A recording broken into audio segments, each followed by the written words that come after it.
कहानी की शुरुआत होती है एक ऐसे भयानक और शापित शहर से, जहाँ जो कोई भी एक बार गलती से अपनी गाड़ी लेकर घुस जाता है, वो चाहकर भी वहाँ से कभी बाहर नहीं निकल पाता। आप जितनी बार भी शहर से बाहर निकलने की कोशिश करेंगे, सड़कें घूम फिरकर आपको वापस उसी डरावने शहर के चौराहे पर लाकर खड़ा कर देंगी। इस अजीबोगरीब भूल भुलैया वाले शहर का सिर्फ एक ही नियम है, सूरज ढलने से पहले अपने घरों के दरवाजे बंद कर लो और ताबीज लटका लो, क्योंकि रात होते ही जंगलों से इंसानी शक्ल वाले ऐसे खुखार मॉन्स्टर्स बाहर आते हैं जो लोगों को जिंदा चबा जाते हैं। इस सीजन 4 में कहानी वहीं से आगे बढ़ती है जहां पिछले सीजन का सस्पेंस छूटा था। शहर के लोग अब सिर्फ जिंदा रहने की लड़ाई नहीं लड़ रहे हैं, बल्कि इस नरक से बाहर निकलने का रास्ता खोजने के लिए हर हद पार करने को तैयार है। सीजन 4 का जो 10वां यानी फाइनल एपिसोड है, उसने तो स्क्रीन पर सच में तबाही मचा दी है। इस बार विजुअल्स और हॉरर को इतना खतरनाक और डार्क रखा गया है कि कमजोर दिल वालों की पैंट ढीली हो जाए। कुछ ऐसे पुराने राज खुलते हैं जो सीधे शहर के वजूद से जुड़े हैं, और कुछ ऐसे मुख्य किरदारों की बलि चढ़ती है जिसकी दर्शकों ने सपने में भी उम्मीद नहीं की थी। क्लाइमेक्स का जो ट्विस्ट है, वो आपके दिमाग के सारे पुर्जे हिलाकर रख देगा और आपको सोचने पे मजबूर कर देगा कि क्या इस जगह से कभी कोई जिंदा बचकर निकल भी पाएगा या नहीं। अगर बात करें इस सीजन के पॉजिटिव पॉइंट्स की, तो इसका सबसे बड़ा प्लस पॉइंट है इसका कमाल का हॉरर एटमॉस्फेयर और high production budget.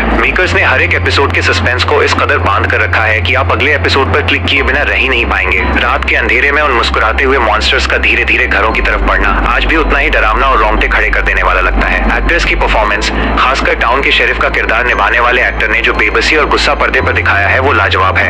Background score इतना सटीक है कि बिना किसी लाउड जंप स्केयर के भी आपके अंदर एक अजीब सा खौफ पैदा कर देता है। थोड़ी कमियों या मजेदार लॉजिक की बात करें तो इस सीरीज के किरदारों की एक पुरानी आदत है, भाई ये लोग आपस में कभी खुलकर बात नहीं करते। मतलब एक बंदे को शहर का कोई बहुत बड़ा राज पता चलता है, लेकिन वो अपने पास ही दबाकर बैठ जाता है, जैसे वो राज नहीं बल्कि उसकी पुश्तैनी जायदाद हो। अगर ये लोग थोड़ा आपस में बातचीत कर लेते तो शायद आधे से ज्यादा लोग मरने से बच जाते और सीरीज 2 सीजन पहले ही खत्म हो जाती। साथ ही कुछ एपिसोड्स के बीच में कहानी थोड़ी स्लो हो जाती है, जहाँ लोग सिर्फ बैठकर डिप्रेशन वाली बातें करते हैं, जिससे थोड़ा सब्र रखना पड़ता है। फाइनल वर्डिक्ट की बात करें तो फ्रॉम सीजन 4 अमेज़न प्राइम और MGM+ की अब तक की सबसे बेहतरीन, कड़क और दिमाग की बत्ती बुझा देने वाली हॉरर मिस्ट्री सीरीज साबित होती है। इसका फाइनल एपिसोड आपको एक ऐसे मोड़ पर लाकर छोड़ देगा जहां आप बस यही चिल्लाएंगे कि भाई इसका अगला सीजन जल्दी से रिलीज कर दो।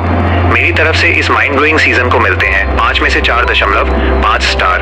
अगर आपने ये सीजन देख लिया है तो आपको इसका फाइनल एपिसोड कैसा लगा, कमेंट में जरूर बताएं। वीडियो अच्छी लगी हो तो लाइक और सब्सक्राइब करना बिल्कुल मत भूलना।